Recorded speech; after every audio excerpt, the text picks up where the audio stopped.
Can you provide a definition for the word woman? Can I provide a definition? No, Yeah, I can't. you can't?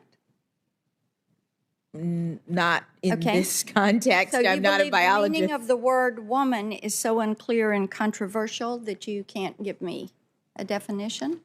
Senator, in my work as a judge, what I do is I address disputes. If there's a dispute about a definition, people make arguments, and I look at the All right. law and I decide. That's where we are. The bottom line is she couldn't define a woman because she's not a biologist. Yes, Come on. and we know she can define a woman. Right. But she will not define a woman. And she's defined as a woman of color, specifically. That's why is how she's up for the this job. role. Amir, we'll start with you. Your thoughts on it. Well, I think you just hit on it exactly. It's one of the defining attributes of why she was picked and why she's sitting in that chair today and yesterday and the rest of the week during this confirmation process. And she's clearly signaling to the left that controls this whole process that she's not going to buck their views. And even though she slid in there the word biology, the fact of the matter is she's probably the most radical of all of the choices that Joe Biden had. And this just confirms it, that she's not willing to sort of lay down the law, so to speak, and to say what everybody knows to be the case as to what a woman is. Yeah, and Thane and Bob, I mean, I thought it was also another indication of what we have mentioned throughout the entire hearings, where she's being so careful with what she is saying. Yeah, it's just it's a game to avoid any controversy. She's playing for 50 votes, 51 votes, and she doesn't want to say anything. She's not there to win the argument. She's there to avoid bad votes, right? Let's take a look at one of the things, Thane, Professor, Senator Graham pressing her on her judicial activism on illegal immigration. He had this to say. I don't know how you could tell a judge more clearly that the administration, the agency in question, has discretion to do certain things within the statute. So this is an example to me, and you may not agree, where the plain language of the statute was completely wiped out by you. You reached a conclusion because you disagree with the Trump administration. That, to me, is Exhibit A of activism.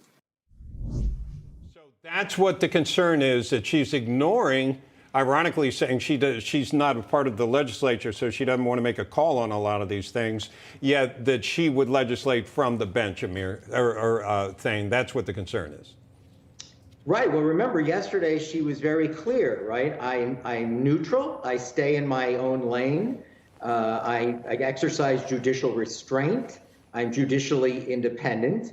And I think that Lindsey Graham didn't quite complete the loop, but he was trying to say, you said that you weren't going to make policy from the bench. You said you weren't going to legislate from the bench and that you were simply calling balls and strikes and staying within your own lane. But this decision certainly looks like you went outside of your lane in a way that went beyond the text. You ignored the text of the statute in order to get the result that you wanted to achieve.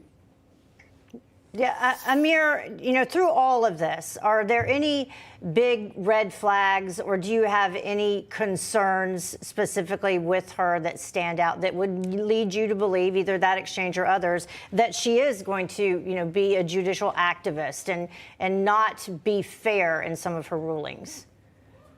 Oh, certainly. I first of all, the fact that she's supported by the progressives' choice and demands justice should tell you all that you need to know about where she stands on many of those issues. Secondly, her view on unenumerated rights in the Constitution, essentially not taking an originalist approach, but saying that the Constitution says whatever you want it to say in order to get it to support your preconceived idea of where you want it to be.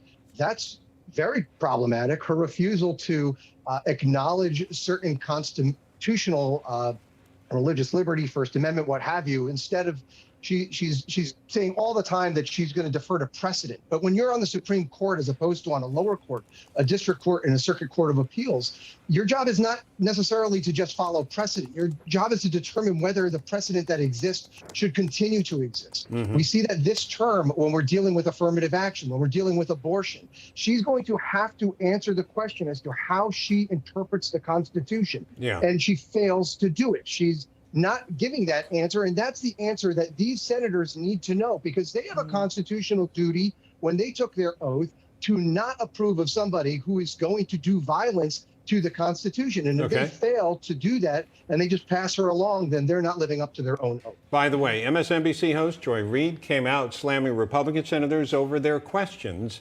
about the judge's record on sentencing pedophiles. Here's her comment. Say Josh Hawley, who had nothing to say and fully supported Brett Kavanaugh. They're claiming that they are the defenders of the integrity of childhood. They're going to go after child pornography and rape. Brett Kavanaugh was accused, credibly, of rape, and the victims were teenage girls and college students, high school and college students. So Josh Hawley and Ted Cruz and Lindsey Graham and all the rest of you, Mike Lee, all of you, and Tom Thuggish Cotton, you didn't defend the teenage victims of the man you gleefully put in a lifetime position on the Supreme Court.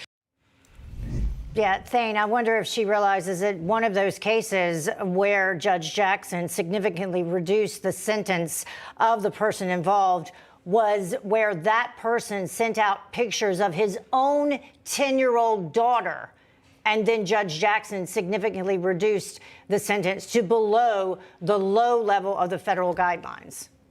Heather, you know, it's true. But, you know, this is so beyond just child pornography. Right. I think the point that they're really making is that, do you have progressive leanings or do you have a progressive agenda? Because if you have a progressive agenda, that's a problem when it comes to crime control, right? Because remember the progressive agenda, defund the police, right? The Constitution is trash, right? This is an irredeemably racist nation. Race, gender, and identity are more important than due process, presumption of innocence, the rule of law. So I think that all of the things that the Republicans have been getting at are really essentially the idea of critical race theory. Do parents have control over what their children learn in school? This is all a way of chipping around how much of a progressive are you? Because the progressive agenda, look, the First Amendment, right? If we don't agree with what you say, we'll shout you down, cancel you from the culture, and banish you because you're not just someone we disagree with. We think you're a morally bad person. So these are not small issues, you know, as Amir pointed out. These are really constitutionally crucial questions that are being asked, but it's because she's supported broadly by the progressives, and I think she certainly knows there's a limit to how much she can come across as progressive in this hearing.